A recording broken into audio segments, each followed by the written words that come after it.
Howdy, howdy. My name is Paul K. Lemire. This is your city, your voice, coming to you live from downtown Niagara Falls in the beautiful studios of 4680Q Radio, of course, on Chrysler Avenue, across from the Meteor Crater. Now, my guest is supposed to be in here, Peter Dychtiar. He probably will be coming in, but he's not here yet, so I wanted to get the show going here at noon, like usual.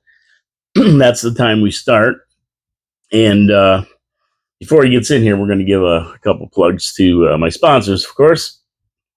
And today's show is going to be sad news to start out with, and some news from the United States that this weekend is brought to the forefront of a crazy situation in the election down there. So, start out with my sponsor. Like I say, Peter should be here anytime. When he does walk in, we'll sit him down, get him going, and we should be good to go. Anyway, Hamilton Glowstone Lighting is one of my sponsors, and Wild Bill's Auto Repair and Body Shop. Now, look at the day out here. It's going to be pouring rain today, but more important, it's hot, it's humid. You want your car running right. You want your air conditioning running right. And for all you out there in video land, you know you don't want to break down in the middle of the summer in the heat. So you want all systems go on your car. Well, you take it to Wild Bill's Auto Repair and Body Shop. Ken Hunter, the proprietor, will put it on his diagnostic equipment, and he will tell you if there are any problems with your car, and he will fix them for you if you do have problems. And that's what you want. You want a happy motoring summer. You want to be on the road. You want your car to run right. You don't want to be monkeying around, and at the end of the day, that's what we all want. So be proactive. Don't be reactive. If you hear a problem or you just want your car checked out to make sure it's running tip-top before you go on that vacation, your brakes, your oil, everything, go see Ken Hunter at Wild Bill's Auto Repair and Body Shop, Oakwood Drive, by the Kia dealership. Tell them Paul from your city, your voice sent you. So, yeah, some really sad news, and probably everybody's heard it by now. If not, you might be hearing it here for the first time. But Rick Rose, the owner of 4680Q Radio and printing company, custom brand, and Neoma music, entertainer, producer, writer, musician. The guy has done it all in the industry. And I'm sad to say that on the weekend, Rick passed away. And we lost our fearless leader here at 4680Q over the weekend. I mean, Rick Rose was a big part of the music industry in Niagara Falls. But not only that, he was part of everything in Niagara Falls. The guy had a heart as big as the city of Niagara Falls. He did so much for so many people. And such a talented guy, and he's willing to help anybody. And it's a sad loss for everybody in the city, not just for 4680Q and myself. I mean, 8 years ago, Rick was starting 4680Q. I came to him with an idea of having a show. Now, I had never done radio before, of course. A show about politics, interviewing the politicians for the elections and that kind of thing. And most guys who ran anything would probably say, well, have you ever done a radio show before? Why would I be getting you to do that? But not Rick. Rick was the kind of guy who would give everybody a break, help anybody, and get them going. And he did that for me. And we ran through September. I just wanted to do it for the election, but it worked out so good that I kept going for a couple of years. And then COVID hit. And after COVID, there was another election. So I said, you know what? Let's do it again for the election. And Rick immediately said, yes, come on in. And I've been here ever since. But that's all because of Rick Rose. It's all because of Rick Rose. That's the kind of guy he was. He really, really did a lot for the city of Niagara Falls. He did a lot for everybody, including me. And, I always said to Rick, you should write a book. I mean, I sat here for hours with him after my shows talking. And he told me of his adventures when he was with Lennox or Honeymoon Suite or any of the other trips. He played all over the place. Nashville, he played at the Foxwood casinos. He had a regular gig there. He's played all over the place. He has more experience, and he's helped more people in the music industry because, there's a real good side to the music industry, but there's also a real bad side. And Rick knew both sides because he had done both sides. He knew everybody in the industry, everybody. And I think I was just reading on Facebook this morning, Chico Sanchez or Rob Reproves. Somebody said that he'd mention a couple guys, and they say, "You know those guys?" And he'd get them on the phone. I mean, he had those numbers that he could call because he had the experience and he knew these guys. He knew everybody. He knew the music industry, and everybody loved Rick. He was a great guy, and he was always here. And we're gonna miss him. I'm gonna miss him. I mean, I personally am gonna miss him being around. He's been ill for a little while, and he hasn't been in the studio lately. And yeah, it's funny not to walk in and see him sitting there in the chair, helping you with whatever you needed. That's the kind of guy he was, and that's the kind of guy that I remember. Just a great guy, and all that. And I'm sure there's a lot of people who knew him way better than I did. I knew him from being here, but there's a lot of people who are more intimate with him as far as knowing him for a long time and dealing with him a lot more than me. But I never have heard one person talk bad about Rick Rose, ever, ever, ever, ever. Everybody loved the guy, and if I don't even think that he realized how much he was loved. He was a very unassuming guy, Rick. I mean, he was quiet. I knew him to be quiet, and he really wasn't looking for any accolades or anything other than just, I'm Rick Rose. I have the printing and I have the music studio, and then that was it. And he's like a lot of other superstars, guys who are big in their industry. Like Marcel Dion, you'd never know he was one of the leading scorers in the NHL. Rick was the same way. You'd never know he was in this music industry, and he had so many contacts, and he did so much with his life in music. A sad story, and Peter Dychtiar's here. I'm sure he has a few tributes to give to Rick Rose. I mean, Rick knew him really well, probably better than I did, and I'm sure he'll have a few things to say when he comes in. But yeah, for all you who didn't know, Rick has passed on, and we're gonna miss him in the studio. We're gonna really miss the guy. He was a great guy, a really good guy, and we really give the condolences to his family, to Rosa, his son Jake, and I don't know. I mean, he might have had a daughter. I've never met her. I'm not sure, but yeah, it's a sad day. It's a sad day in the studio here, and we're having the show anyway. Peter Dychtiar just walked in, and as Rick would probably say, the show must go on. He truly believed he was an entertainer. He knew, and he would not want us not to have a show. He would want us to be right in the middle of it and doing it. So that's what we're doing. And Peter just walked in. Hopefully he can look in the camera and get himself all set up here because he's late as usual. Yeah, well, there was a lot going on with response to what happened. Yeah, I know it's sad. So, but you're blocking your face here. Come on, let's get. That's this. Probably a good thing, though. Your microphone is on, so you don't have to worry about that. But let's just get you set up so we can see you over here. All right. Okay, here we go. We're ready to go. Great that you finally came in. Thank you. And I was just talking about Rick Rose and what he meant to the city, what he meant to the music industry, what he meant to anybody he came in contact with, Peter. And you've known him longer than I have. We both worked with him on 4680Q. What can I say? It's a big loss. Oh, it's huge. I met Rick first. I believe it was either 1979 or 1980 when I was working at CJRN, and he came in for an interview, and immediately mesh. Okay, like immediately. It's just he's that guy, right? He's the guy that when you walk up to, he's your buddy instantly, right? And that's the way it was. And then him and I were friends and worked on events and things forever since he got sick. And he couldn't say anything. I knew he was sick, and he told me what was going on, and he didn't want anybody to know because that's the kind of guy he is. He was tough, and he wanted to be there for his family and be there for his people, and he didn't want anybody feeling sorry for him, right? And he was probably one of the most amazing people I've met because that he gave away more than he ever took from anybody, and especially this city and his community, ever. I mean, ever. And it all starts with the love story of him and his wife. Oh my God. I mean, those two were one. They were so in love. And my heart goes out to Rosa. It goes out to the family. But we start with Rosa, special, special lady, married to a special, special man. And so sad, unexpected, too young. But you know what they say, only the good die young. And he was one of the good ones. An incredible musician, but so calm, right? You know, you meet a lot of musicians. I meet a lot of people in the business I'm in, right? They're stressed.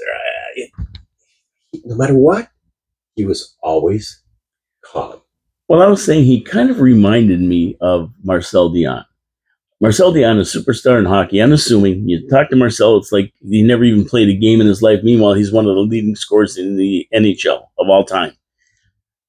Rick was like that. He was big in the music industry. He knew both sides of it, the good and the bad. He could guide anybody through it. He knew the producers. He was a producer.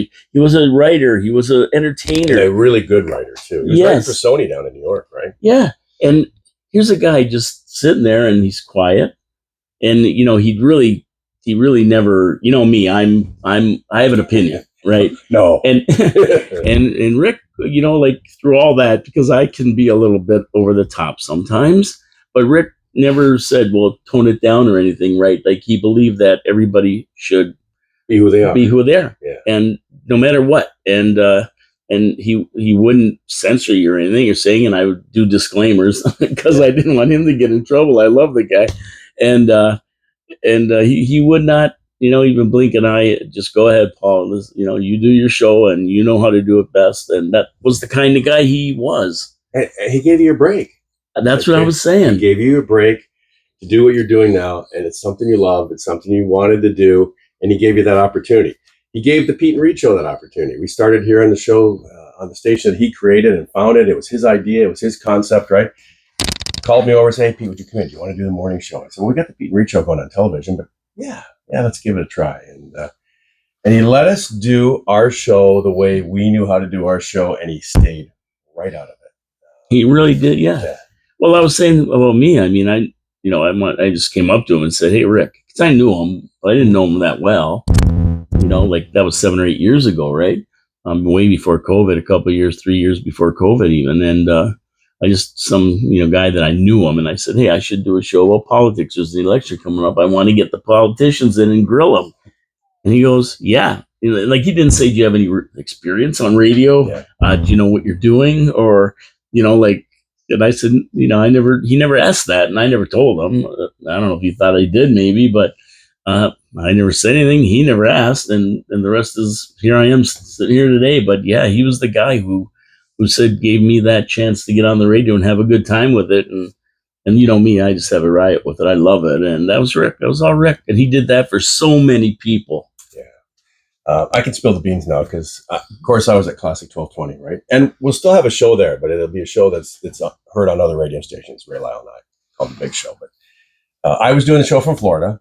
I wasn't here from October on until May.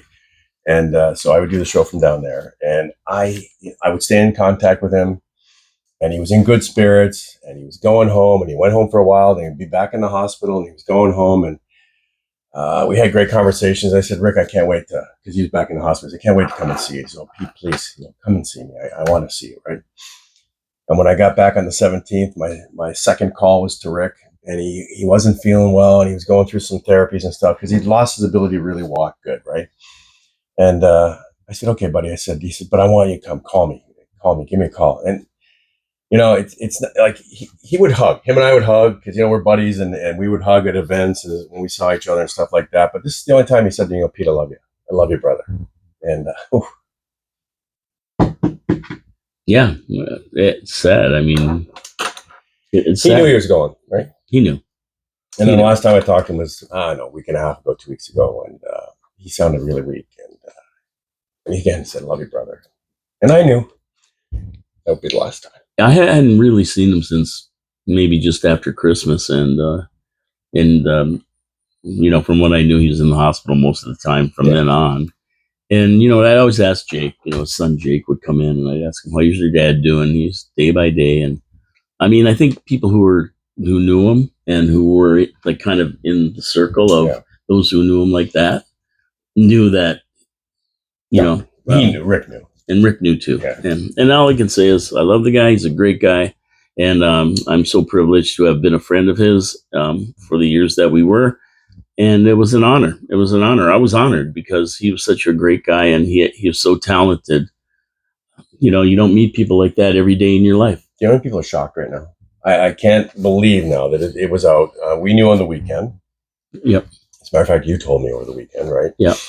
And then Pat Porter, I believe, was the first one to release it on Facebook and stuff. And then, I was late this morning because I had calls. It was inundated, right? And I lost track of time. And I've been getting messages all since yesterday when they came out on Facebook. I wasn't going to put it on Facebook. That's not my I wasn't responsibility. either. Yeah, I waited. The family. I respect the family. I respect Rosa. She's a beautiful lady. And the Jake. Did he have a daughter, Rick? I don't know if he did or just Jake was the only son. What? That's a good question. Yeah, I don't know. I've never heard them talk about a daughter, but that doesn't mean they didn't have one. Yeah. But regardless, Jake I talked to, and I think people in Niagara should understand how much he did behind the scenes. The sound that he did, I'm telling you, for this, and it cost him favors, because if he didn't have the equipment, he called in a favor to get the equipment. You saw parades, you saw events, Club Italia.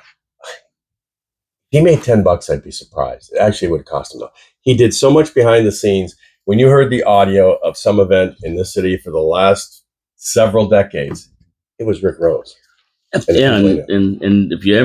if anybody ever asked him to do a benefit, like come out and play, or on a benefit or some charity event or something, Rick didn't know the word no.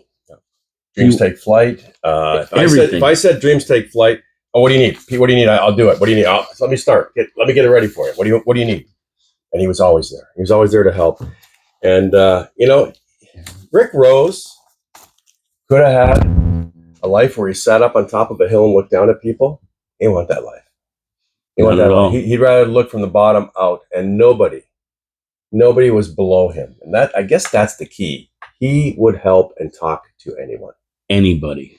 Believe me, if you said Wings for Flight, or what was it called? Dreams Take Flight. Dreams Take Flight, and you said, Rick, you got to stand out in the wing with a microphone and interview somebody, he probably would. Or if you got to stand on the wing and play. Believe me, Rick was the greatest guy when it comes to that kind of thing.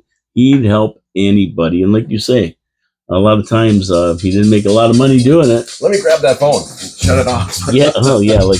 People are still calling you, And this is going to be a big deal in the city, and where he's going to be missed in a lot of different places. That he really, really helped a lot of people, and they're all going to miss him, and we're going to miss him here too. So it hasn't hit, it hasn't. Yeah, keep thinking I'm going to walk out of here, go around the corner. He's going to be sitting over in the corner here, working in his little office, printing something out, or out in the chair. He's got to go, out in the chair there. We'd sit and have after a show. We'd sit out there and have conversations about everything. Yeah, we were doing the morning show. He loved to sit and talk, and he loved the events. He loved, he loved Canada Day. He loved, Labor Day when stuff was going on. He loved the events over at Optimus Park. He loved Christmas. He loved it all. He loved everything. Everything was a big deal. Yeah, we'd sit out here and talk after the show about everything. I mean, you name it, right? Because Rick was a smart guy. He knew about a lot of stuff, not just music. Yeah. And he had his own opinion on a lot of stuff, and he was neutral all the time, but he had his own thoughts about stuff. And I said to him, he'd tell me his adventures, like it was like listening to Huck Finn or somebody. He tells the adventures of Huckleberry Finn, and he tells his adventures of when he was with Lennox and driving up north and going out west and playing in a redneck bar with people throwing bottles at you. He'd tell you these stories, and I'm going, Rick, like, you got to write a book. You got to sit down and write a book about this, about the music industry. I mean, this is a book. These stories you're telling me. I wish I would have had my phone on and just recorded them all and dropped them on a stick and then wrote a book about them, because what an interesting life. But it was never about him. See, that's the problem. Never about him. So he couldn't do it, right? Yeah, it was never about him. No, it was always about everybody else. I think Rosa should do the book. Somebody should. Yeah, when she's past this and she's healing, it might help her heal too. what a story. Yeah, and I mean, yeah, and from here, Niagara. Hey, he's absolutely one of the first to break out of this area, right? And but he loved his home, and that's why you didn't see Rick Rose out there. He was in the States. He was on his way. Rick Rose, this was his place. He was in Nashville, right? He was in Nashville. He was in New York too. In New York, yeah. He played every casino, Foxwoods, and everything. Open for the big names. Contract. Billy Ray Cyrus, you name it. He opened for a pile of people. Right? Yeah. But this is where he wanted to be. This is where he came back to, and this is where we're going to say goodbye until we meet him again. Yep, exactly. And he had a heart as big as the city. That's what I said. Bigger than the city. Bigger, much bigger. Yeah. Love you, brother. Gonna miss you. Rest in peace. We are going to miss you. That's for sure. And I'm sure there's going to be all kinds of people talking about Rick and what he did. And so just, stay tuned. There's a million stories. But it's a sad Monday morning for me anyway. And for you. Yeah. And, I had times over the weekend where I just sat there. Yeah. Thought. Yeah. About the times. Right. And, like I say, there's a lot more people than me who knew him a lot better than me and who were hung around with him for a lot longer than me. But he did touch my life. And, you go through life writing chapters in a book, right? And, if I had to say one of the chapters was Rick Rose. Yeah. And some of the other stuff. And eventually we're going to write the end of our book, right? The end of our book, the last chapter. And hopefully that, we're in somebody else's book, as the characters that we may be. But I know Rick is in my book. So blessed to have him as a piece of life. I mean, I'll give you an example. I come in, we're talking. I was just finished doing your show, and he said to me, so what's going on? I said, we're preparing for my niece's wedding coming up. He goes, oh, yeah. He goes, you guys putting anything up, like stuff like that? I said, well, they've got a really cool decor coming up. He says, can I give you something? I said, what? He's like, I can put this beautiful thing on the floor, which has their name and a logo and stuff on that. And I said, really? He goes, yeah. Because I know you, we're going to do it for nothing. I'll do it for nothing. I'll come out there and do it myself. Yeah. And that's the kind of guy he is. Rick Rose. Yeah, he goes, I said, no. He goes, no, pay me nothing. We've done a lot together. We've done a lot for each other. I'm doing this for you. So he put this beautiful logo of Hale and Mike wedding on the floor. It's just great. He did spectacular work. Like, he did great work here, and he was the guy out on the street, right? Taking the stuff, going, getting the product, bringing it back, going to Toronto, going up, wherever he had to go, right? He went and got the stuff, testing it out, making sure that it worked, right? Putting signs up. He'd be out there with Derek Brockwell and all these guys putting these signs up and everything. Yeah, he is. And this. An amazing guy. This he loved. He loved his radio station, and he loved to teach. So. Oh, he loved it. He loved the shows. And he like I say, he really encouraged everybody to get out there and do it. And like, it's another thing that he probably didn't make a heck of a lot of money from, if any at all. We know that. But, it's just one of the things that he loved. One of the richest guys I ever knew. Exactly. Yeah. Yeah. He was one of the richest guys because he had, and you're going to see it. You're going to see it. You're going to see everything, everybody talking about Rick and him passing. And you're going to see how many people love this guy. And like I said, I've never heard one person ever, ever, ever talk bad about Rick Rose. No, never. Never. And there isn't a person in this town that hasn't put an event together or needed help, and he wasn't there somehow. And he wasn't there for this. He was there for, I forgot I'm on radio. That's it. Not there for the cha-ching. He was there for his heart, right? And he wore it right on his shoulder. He did. What lessons did we learn from him? I hope they write a big expose on him in the paper. Well, they should. Yeah. They should. He deserves it. He's one of the legends in Niagara Falls. I'm assuming you may not know who he is. Some people, right? The younger generation maybe, but I'm telling you, anybody who was born and lived as a teenager that through the 80s and 90s knew who Rick Rose was. 100%. But if you ever walk down the hill there by the casino, right? Yeah, at Coco's he played all the time. He played at Coco's, and me and my wife would go down there and sit there and just love it. And the tourists absolutely loved him there. Oh, yeah. And I'm walking down the street, I said, oh, honey, we got to go to Coco's. She goes, why? I said, I hear Rick. Yeah, exactly. I hear Rick echoing through the buildings, right? Yeah, what a guy. What a guy. Well, R.I.P. Rick, I mean, what can we say? Yeah. God bless you, Rick. Yep. Until we meet again. You're in rock and roll heaven Yeah. with the rest of your buddies, all the big guys. Now you can sit in with them, and we know they have a hell of a band. Oh yeah. Oh yeah. And just like the song says. Anyway, I got to get to my second sponsor here, and then we're going to talk about another event that happened this weekend that almost changed the course of history. Well, I think it did. And we witnessed it. Yeah. Well, I don't know if you were watching live, but I was, because I watch every Trump rally, and that's what it's about. And I saw it happen live, and we'll talk about it after my second sponsor, Hamilton Glowstone Lighting. You blast through these neighborhoods, and you see these houses at night lit up beautifully.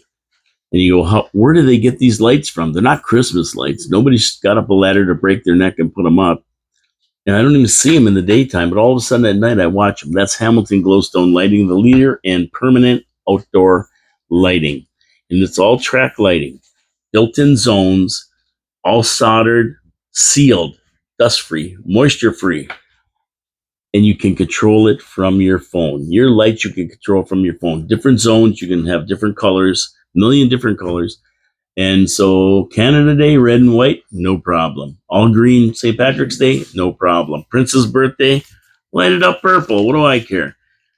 You're going to love it once you get them up there. 10-year warranty, and they're all LED lighting. So your meter isn't going to be spinning around like a top. It's going to be barely moving. They take no energy, LED lights, and they look beautiful. They light up your pathways, light up your driveway, add value to your home.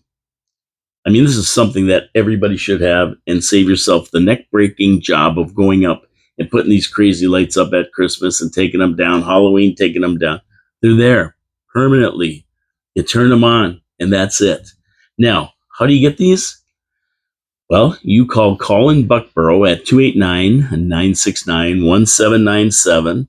He is going to answer the phone, get your address, come out, give you a free estimate, and then you can decide whether you want them. Now, if you want to Griswold your house, don't worry about it. They have, there you go, Peter Griswold. You got it.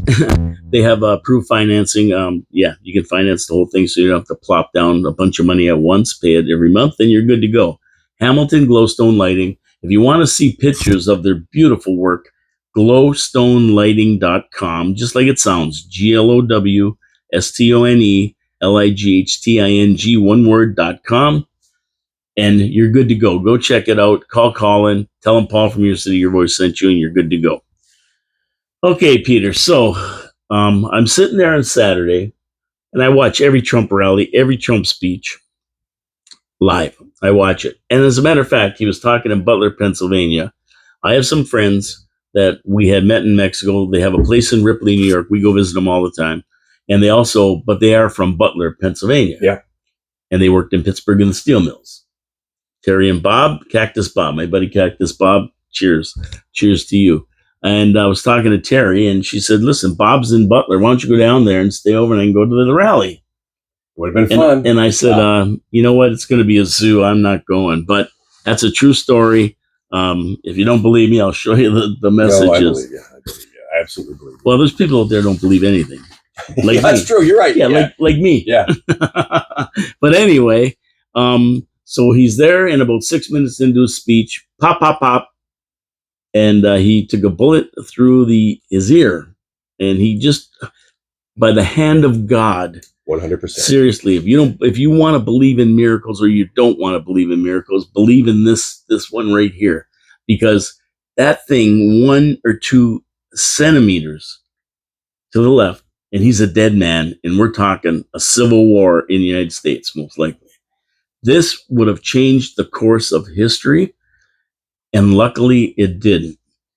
And Trump being Trump, I compare him to John Wayne. Oh my God. Larger than life. Superman. You know, a lot of people, John Wayne was never in the military, but they thought he was a general. They thought he was a pilot. They thought he was a submarine commander. They thought he was a fighter. Yeah, they thought he was a fighter. Gun shooter. Yeah, I mean, this guy, Donald Trump, gets up off the ground because he ducked, of course. And he actually had the brains to duck. Okay? Yeah.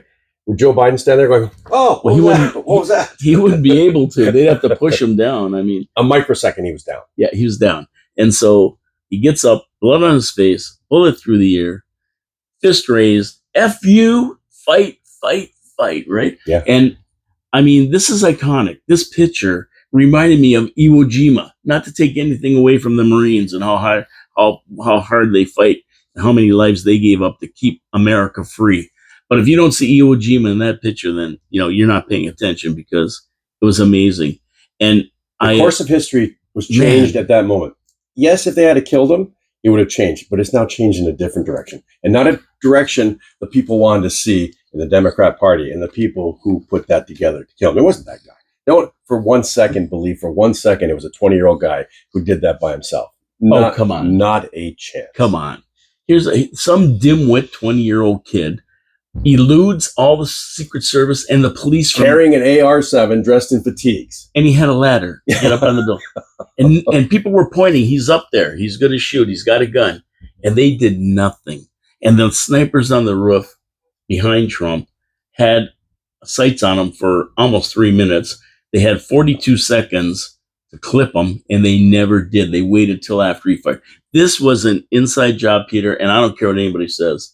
This was a total inside job, and I hope they investigated to the nth degree and figure out who was behind all this. That director of the Secret Service should be fired immediately. That girl, Kim Cheadle, she should be fired. All she was worried about was DEI. That's it. Get women in there. Get equality in there. Okay, That's not what this job's about. And you could see there was some disarray when they were trying to cover the president. You heard the woman say, "What should we do? What should we do? What should I do?" You're so well trained, or supposedly so well trained. There is no thought of what I should do or what we should do. You know exactly what to do. It's secondhand. It's part of breathing. Okay, it's in your nature. She didn't have it, and it's here we go again. Please stop saying that we need to have every race, every color, every gender in a job. That's not true. We need the best in that job, and that's proven there. And somebody told people to stand down. A guy's carrying a ladder, puts it up against the wall. Let's just start with the Secret Service. 130 yards away above the stage, and you're not thinking that's a possibility of danger? Why wasn't the Secret Service up on that roof? They should have been on that roof. Sure, they should have been. Yeah. But they didn't have to be. You know why? The CIA was there. Yeah, exactly. If this kid wasn't a Manchurian candidate, and I'm going to tell you the trigger word, bullseye. Yep. And Biden said it, and this kid did it.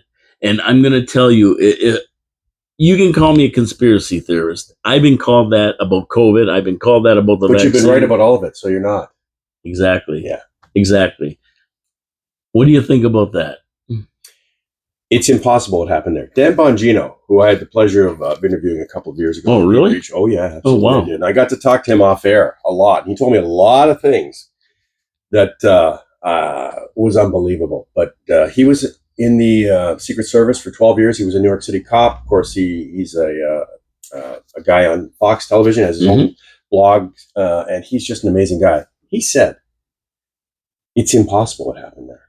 Okay? A total failure of the Secret Service. Yes, they got him out, and they're trying to make it like, hey, that's the best part. He goes, but you had Secret Service who were shorter than Trump. Shouldn't have been. His head should have never came up. Okay, he should have always been protected. He just said the whole thing was a debacle. Yes, they did get him to the car, thank God. Yes, they did cover him when he finally went down. But everything that happened before that, totally not something that would have been done when he was in the Secret Service. He goes, I mean, that's a major failure. You're leaving a building that sits above the stage, only 130 yards away, wide open. And ask yourself this question, okay? If it doesn't stink of JFK, 45 seconds to take this guy out. They could have taken him down, okay? Immobilized him, not killed him. They're that accurate, okay? And question and find out, what was he doing there? Who put you up? Oh, no. They waited to the last moment. Shots fired. They don't know if the president's down or not. And they take him out and kill him. Stinks. It's called tying up loose ends. That's what they did to Oswald. Yeah. Tippit was supposed to kill Oswald. It wasn't Oswald that was there. So what they do? They send in Jack Ruby to finish the job. Yep. Just happened to be walking by with a gun. Boom. See yeah. They let him right into the pool there, right in front when they were bringing Oswald. He stepped up and shot him right in the stomach. right? And that guy was with the mob, and he was sent there to make sure that Oswald didn't talk, because Oswald was saying, "I'm a patsy. I don't know anything about this killing." And I mean, we can go through the Kennedy assassination, but you know what the really goofy part is? We sat here last Thursday, Yeah, we did. on the show, and we talked about this and the Democratic rhetoric that was coming out about Trump being a Nazi, and Trump being he's going to take away democracy, and you're going to lose this, and he's deporting all these people that he's got to leave alone. That Biden wants a just give them Amnesty. green cards and amnesty and all this other stuff. They've been calling him a Nazi. The media has been calling him a Nazi, calling him this. He's going to take away democracy. The last chance is to get rid of him. They've impeached him twice. They've indicted him 4 times. They've treated him as a felon, and they charged him as a felon, and they wanted to put him in jail. He's outsmarted them every time. And this morning, a court judge in Florida just said that the classified documents is being thrown out, that whole case. So now they're out on that too. He's outsmarted them all. There's only one thing left. We said this last Thursday. Tucker Carlson said it 6 months ago.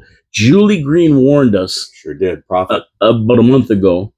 Saying that there would be an assassination attempt that would not happen. She also said several times that the phrase "shot heard around the world" would be in the news. What have you heard all weekend?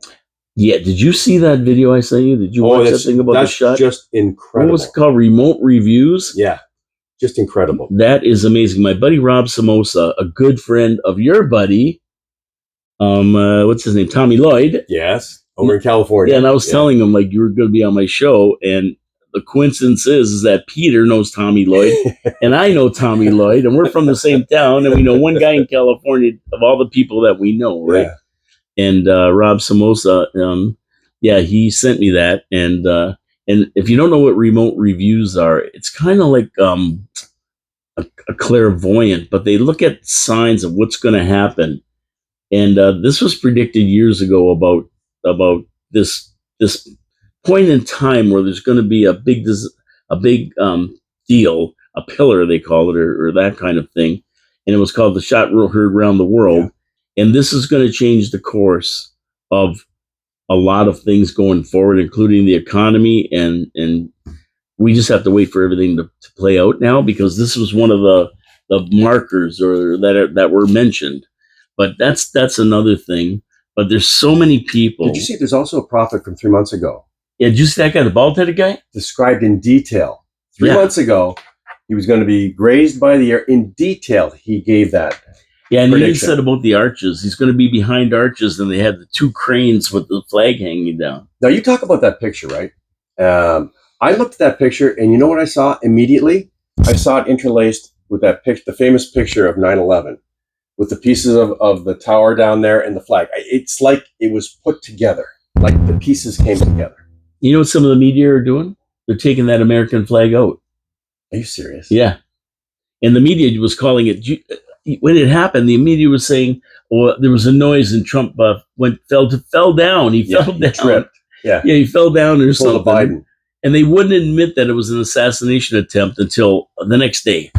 Yeah, that's CNN and all your left-wing media, the ones who have been telling people that they got to get rid of him. I watched that because I was on my way to Nautica downtown here to have supper with my daughter and her fiance and my new grandson and my brother-in-law, and to have some Serbian food. And the TV was on there, the big screen was on. We were sitting outside, and there is Anderson Cooper, who cannot say his name. He can only say the former president. Yeah, well, they hate him. They have TDS. Oh, these people are mental. They need to be taken off. They need to be taken out of there. It's disgusting what they're doing. Wolf Blitzer, another one. Yeah, you could just tell he was like disappointed. You could see it in his body language. You could see it in his face, right? And they just kept repeating the same thing. And the former president, not the former president Donald J. Trump, or Trump as you used to like to call him, right? Yeah, Trump. They never say President Trump. And the inciting, you talk about January 6th and the inciting. There's no comparison to the inciting that the Democratic Party and the left has done. There's no comparison. what they've said, what they've done. They challenged Trump's election. They've been after him ever since. That actress, I can't remember her name. I don't even know who that actress is. Kathy Griffin or whatever. No, not her. This other one. I can't remember her name. She's probably not worth remembering. She's got 1 million views. She's the one last week or the week before that said, "It's time now, Biden. We need to take him out." Yeah, there's a lot of them. A lot of people saying that. Yeah. Some commentary was being done over in Britain, and the guy said, "It's time for Biden to kill him." Like, come on. This is inciting. That person should have been arrested. That actress should have been arrested immediately, gone to her house, taken to jail immediately. Any of these people that are inciting death, Kathy Griffith, she should have. Well, her career was ruined after that anyway. Yeah, it was done. She's trying to make a comeback, but all these idiots, Robert De Niro and all these guys, the guys who said they want to punch Trump in the face. Johnny Depp said about John Booth assassinated the president. I think. Do you think another actor will try that? I mean, these guys are all the same. And George Clooney, Robert De Niro, all these guys, they're all left-wing lunatics, and they've made a deal with the devil to get where they are. And that's it. There's no doubt about it. Now, all of a sudden, after that event, I want to know, seriously, where's the Joe Biden that was in the debate? Where's the Joe Biden that was at the NATO meetings? Who was that guy last night? Who was the guy that talked from the Oval Office with Kamala on his right-hand side? Knee pad Kamala? Yeah. Merrick Garland, who just sat, was totally uncomfortable. And the scumbag who runs the border, Homeland Security. Mayorkas, standing there. And there he is talking about, this is not America. America needs to be peaceful. This should never happen. And giving lectures about how we need to be together. Really? What were you talking about with the target a couple of weeks ago? What are you talking about when you want to punch him out? Well, what are we talking about here that got totally changed? You've allowed your streets to be decimated during several events, buildings burned down, stuff pulled down, flags burned, riots that are unbelievably violent. And now you want peace and harmony and love? Well, they're the ones that they're saying they got to turn the rhetoric down. They're the ones who turned it up. Joe Biden said he wanted to take Trump out behind the barn and beat the hell out of him. This is the kind of language they're using, but that's all right. I'm going to ask you a question here, Peter. If that was Biden on stage, right? Oh. What do you think would be happening on the streets of the United States right now? Riots. Antifa would be there. You'd have Soros-supported backing, the WF. There would be riots everywhere. And right now, they're reeling. They do not know what to do. But I will tell you this. There's nothing worse than an injured animal. And when you corner it, it will do anything to get out. And that's what we got to watch for now. Because the animal has been injured severely. Yeah. Well, the deep state is not playing games anymore. No. They are going to go for broke. They have no chance of winning this election. They're going to lose power. They know it, and it's got to be cold out. Yes. And they know it. It's very cold. It's a cold day in history. It is. And they know it. And at the end of the day, they're going to try. They may try again. And, I can't believe people on the internet. They're saying you had one job to do. You had one job and you missed by an inch. You had one job to kill this. And they're allowing this. And the one reporter from Seattle said, "Make America aim again." Yeah. I mean, how incitement jail. Yes. You talk about incitement. If that was a Fox person who said that, they'd be at their door with an entire SWAT team taking them down. It's amazing what's going on the internet and what people are saying. And I'm talking about people that are even on posts that people I know. Oh, I saw it. I got into it yesterday. So did I. It's these people are idiots. They don't get it. They don't get it. They're celebrating a guy getting shot. And I got to say something too. Condolences to the families of the innocent victims who got killed. That one fireman who jumped on his wife and kids to save them. This is all on the Democrats' hands. 100%. This whole thing. And you want to call it assassination? I don't. I call it cold-blooded murder. Assassination is such a nice term. Oh, the president got assassinated. No, he got murdered. Cold-blooded murder. Cold-blooded, premeditated murder. And shot from behind. Yeah. And then you've got, I guess, 2 people in serious condition. Yeah. Yeah. Sad. And let me give credit also to the Republican people who were there. They did not run. They stayed there with shots being fired for their president. They stayed there. And you know what else the Republicans didn't do? Is start riots in every city in the United States and burn and loot and steal. Like they've been accused of. Yeah, they've never done that. They never did that on Saturday. Not one. You never heard one report of any big city having riots or protests or anything like that, because that's not Republicans. That's not what they do. That's the Democrats that do that. It always have. It always have. You know, the worst thing is, though, is they're the least armed. Okay? They do the nastiest things, but they're the least armed. I mean, if you want to really get the ire up and you want to piss off the Republicans, look out, because they got the tanks, the planes, and the guns, and they know how to use them. Oh, yeah. So, Yeah. no, but you know what? They've sat there and taken 4 years of hell from Joe Biden, okay? You can lie all you want, Democrats or lefties, saying the economy's great, the country's never been better, he's the best president of all time. That's a lie. It's a lie. Plain lie. Call it out. It's a lie, okay? It's absolutely 100% a lie. Then you go back and look at the times of Trump. Take Trump's name off it, but look at the economy. Look how people live. Look how the racial problems were settled. Look at the wars in the world. Look at energy efficiency. Okay, you know, they were energy efficient. They didn't have to buy from the people you should never buy from in the world, right?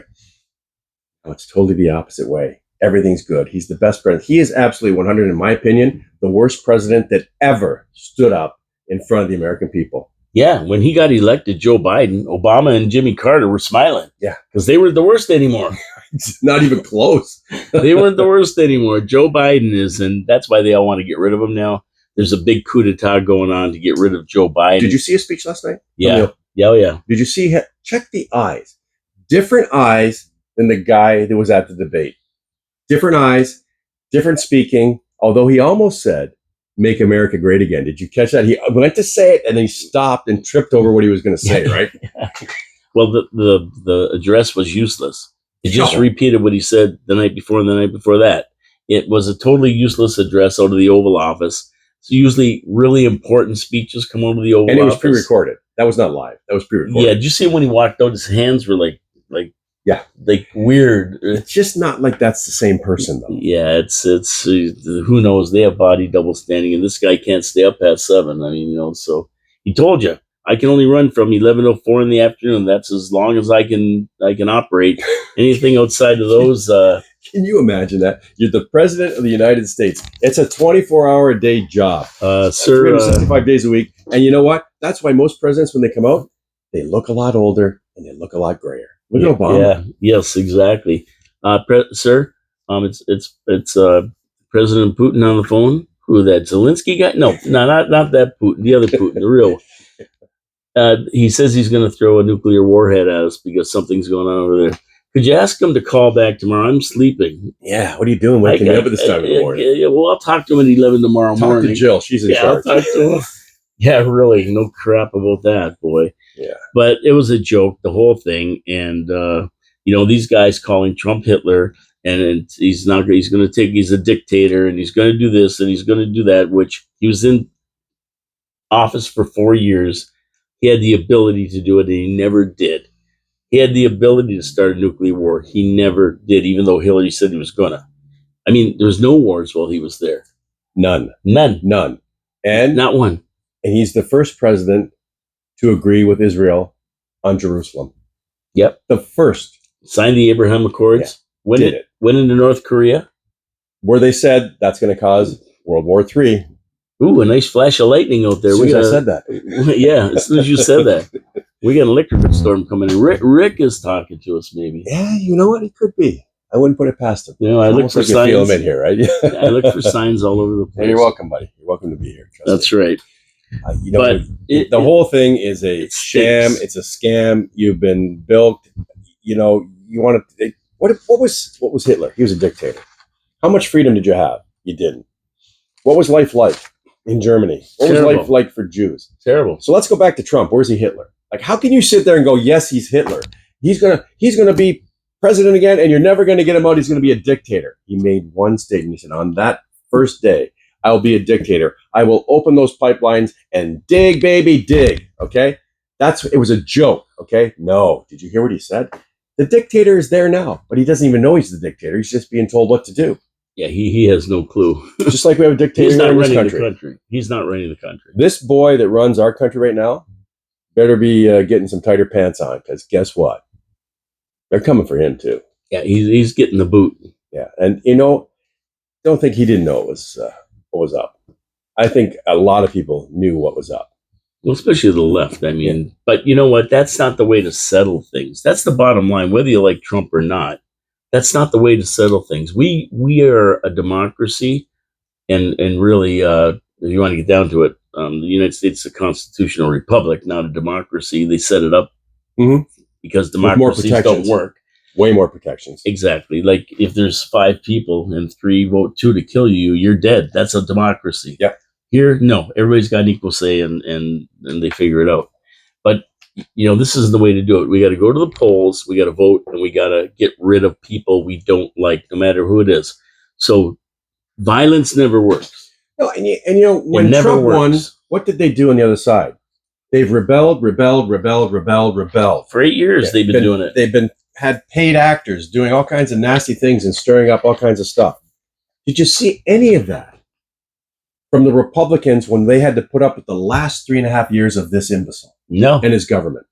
Nothing. They've tried to state the truth. They've tried to state where they are. They tried to say what was going on is wrong. They've tried to say there's no longer the rule of law no longer exists here in the United States of America. There are 2 sets of law. Where Biden is talking about the rule of law last night. Come on. There's 2 sets of laws, and they can change it any way they want. Exactly. And I said January 22nd, after Trump gets elected and he's inaugurated, Trump will settle all family business like Michael Corleone did at the baptism. You got it. He's going to settle all family business. And you know what? He never did it his first time around with Hillary and that. Even though he wanted to, he told her, because if I was in charge, you'd be in jail. And he never did that. That was a big mistake. That's a big mistake because he left part of the deep state intact, a very big part of the deep state intact. He made a mistake. He ain't going to make the same one. When you break laws, you kill people, you are a traitor to your country. You have a $10 million document written that was fake. You have people as agents in the FBI stating that that it was definitely Russian collusion with Hunter Biden. I mean, come on. It just goes on and on and on and on. And how did they ever get Trump derangement syndrome? Is it something? Is it a pulse they put out there? How did it happen?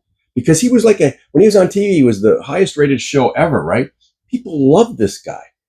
What happened? What happened was the deep state went, oh no, he's not coming in and ruining what we've had for the last 100 years. This must stay the same. Everybody that goes in there with pennies in their pocket, and it's a great investment. Okay. It's a great investment to be in Congress or be president or vice president. It's a great investment. Come with pennies and walk out with hundreds of millions of dollars. Yeah. And all kinds of property and power. Seems impossible, but it happens to a lot of them. And the deep state just says, hey, we're not letting go of power, and we will do whatever it takes to keep power. And they use the media. The media is complicit. I watch CHCH. I watch these channels. CBC. And they're all the same. They the same rhetoric, the same dictator crap, the same Hitler crap. And you see what CBC is saying, CTV? It's Trump's fault for the way he talks and his violent talk. That's why he got shot. Yeah, that's why he got shot. So he deserved it. How about the people who say that he faked it? He set it all up. That was the best. Yeah, he's gonna set up that he gets a bullet in the head, 1 inch away or a half an inch away. You're talking a millimeter. Like you're just talking if the bullet goes a little bit this way and his head goes a little bit this way, boom, he's gone. He's gone. And he's gonna set that up. I mean, if I was gonna set it up, I would have the guy who's shooting at me miss by 30 feet and scare everybody with the gunshot. I wouldn't have him take out some people in the crowd and make it look bad, right? So what I want you to do is I want you to shoot my ear. Okay, so I'm going to hold that position. Yeah. I'm going to move ahead just a bit. Okay, position. Go ahead, shoot. I'm going to set this up, and it's like the knife. It's like the knife thrower at the carnival, right? I'm going to set this up, and I want you to shoot my ear, but don't hit me in the forehead or at the side of the head or kill me, right? Like, come on. He set it up. Are you kidding? These people are sick. They're demented. They're mental. They're insane. And it was an inside job, 120%. There is no doubt about it. Don't ever let them tell you for 1 second, use your noggins. A whole roof was left open. Guy walks in with an AR, young guy in fatigues. He walks in with an AR, fully visible. People are telling cops and people that it's fully, you don't think they can get on the radio and go, hey, by the way, there's a guy in here walking, he's got a ladder and he's got an AR and he's going up a roof. No response. And then one cop goes up there, and I guess he fell off the roof because I guess he was, but I mean, that guy should have already been dead. When he went at the cop, the snipers had him. He should have been taken out. Absolutely. This is a joke. I mean, they had 42 seconds. They waited till he got 5 shots off, then shot him. I mean, like, I don't know who told him to stand down. I don't know what happened here, but there's only 2 things that could have happened. One, these guys are incompetent. I mean, totally incompetent. Major failure of the Secret Service and the police, or it's malice. There's no in between. None. No, there's no in between. It's either they're incompetent or it was an inside job. That's all there is to it. There's there's nothing else. That incompetent. No. Either way, they should all be fired. Every single one of them. Either way, right? And and if it's the second time they were it's an inside job, then they should be charged and arrested and thrown in Guantanamo for treason and whatever else they want to call it. You know what? Out of the many things I've done in my life, you probably don't know this, but I worked in security. Oh, yeah? I did that. I did some of that part-time. After being the bus driver or before? Bus, you name it. I've always wanted to do stuff in my life. You did? Always. And because I had the time with my business where I could do other things, right? You're like Vivek Ramaswamy. I was trained, and I was the managing security director for the Pan Am Games on the Flatwater in Welland. So I knew a lot of stuff and taught a lot of stuff and worked with the regional police, their top people, right? And it got to a point where, I'm not kidding you, we had one threat which we caught, we shut down, right? And the guy said, the cop said to me, he says, well, what stage should we be at? A threat. I go, you're asking me? I don't have the intel. Yeah. And then when Rand Paul's father came here, right? And it was at the Scotiabank Center. He was running for president. I did the security for that. But I can tell you, I went through with his people and our people every single corridor. Who could see us? Where would be? Where could they shoot us from? Where could they shoot him? How were we taken out of here? Where was his vehicle going to be? We went through rehearsal. I'm telling you, we went through rehearsal before we brought him in there. I spent an entire day with the security people and ours. I spent another day with them. And then his chief security person came in the day before. We went through everything. We went through every aspect of where this guy could have been taken out, how we were going to get him, what the escape routes were, where the fake car was going to go, where the other car was going to go. Every detail was covered. I'm no high-level Secret Service guy. This is a boondoggle. This is totally a joke, what happened there. And they usually go into town maybe a week before, and they check out everything and everybody. They have magnometers or whatever you call those things to check for guns coming into the event. They have... It doesn't pick up ARs, though. There's a fault in it. Yeah, there's a fault. You walk right in with an AR. Only handguns it picks up. And keys. But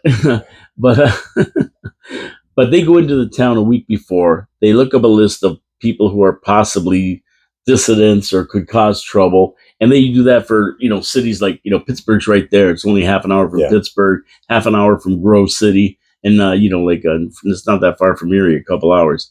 But they check anybody who around there has any problems or they've had threats or anything.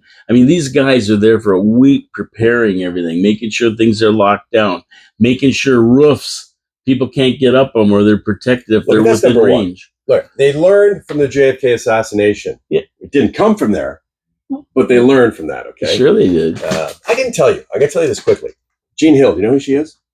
The name sounds familiar. Jean Hill was the lady in red in the Zapruder films. Oh, okay. I used to do her PR here.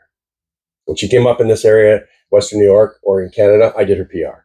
Super, super lady. The only reason she ever lived, because everybody else that was around that got killed. She went public. It's the only thing that saved her life. Wrote a book, saved her life. And you can see her. She goes, I'm telling you, plain and simple. This is how it was. I heard the shots come from behind me. I heard several shots come from behind me. She goes, I watched the president go like this. The shot came in front, hit him in the throat. She goes, and the shot didn't come from behind, blow his head off. She goes, his head blew right off. He was done. They pretended like he was still alive. And she said, Jackie Kennedy was not trying to get out of the car. She was trying to grab his head and pull it back in. She heard it all, saw it all. So yeah, well, Jackie said they killed my husband. That's what her first words were. They killed my husband, not a sniper killed my husband, or whatever. And she knew because he told her, and he was going against the deep state back then. It's the same deep state now that it was back then, and they exist in this country too. Just so you know. Yeah, and that's why Bobby Kennedy was killed, because he would have investigated the murder of his brother, and that's why John F. Kennedy Jr. was killed, because he was going to investigate the murder of his father when he became president. He was on his way. This is never ending. And has Robert Kennedy Jr. made a comment since this? Yeah, he said this isn't the way to do it and all that other stuff, right? Robert Kennedy Jr. is an okay guy, but he's a bit of a kook. He is. He's a little bit of a kook. His own family don't really support him. Like I approve of the research he did on vaccinations. Yeah, absolutely. Yeah, he's good. A lot of in-depth work. Yes, he's got that voice, but I would have thought he would have made a statement about the attempted assassination. I think he did. He was on some show. He was talking about it, and he's kind of said the same thing, like this isn't the way to do it, and blah blah blah, and the rhetoric and everything else, right? But I love when the Democrats say tone down the rhetoric. We have to tone down the rhetoric. They're the only ones using this kind of language. Yeah. Bullseye, Hitler. He's going to be a dictator. He's got to be stopped. How many times do they say that? He's got to be stopped before he gets elected because he's going to be a dictator? This is the kind of language where you get some wacko who says, well, yeah, they're right. Or you get a Manchurian candidate who's a useful idiot that gets sent up there. And you don't even know if this is the guy who pulled the trigger. There could have been another guy somewhere else pulling the trigger. You got it. I kind of discount that a little bit, because if we had another marksman like 500 yards away, well, they actually have the bullet in stop frame. They have it. They're going by. Yeah, that's amazing. You can figure out the trajectory. Somebody will figure out the trajectory of where that bullet actually came from. I don't think there was another shooter though, because I think if they got a real marksman, a sniper, because this guy wasn't a sniper. He was just a kid. He couldn't even pass his rifle. When he was in a rifle class, they threw him out because he was such a bad shot. They figured he was dangerous. Okay, so then, that close to the head, that's pretty close. Well, that's a pretty good shot.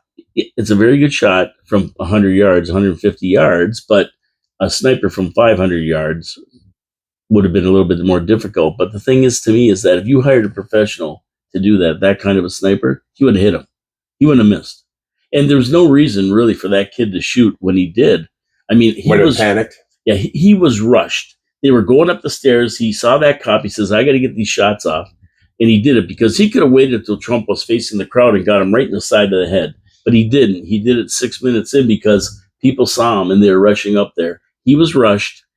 And that's probably another reason why the kid missed. And did you see how he's laying there, perched with his rifle? Yeah. And he wasn't taken out?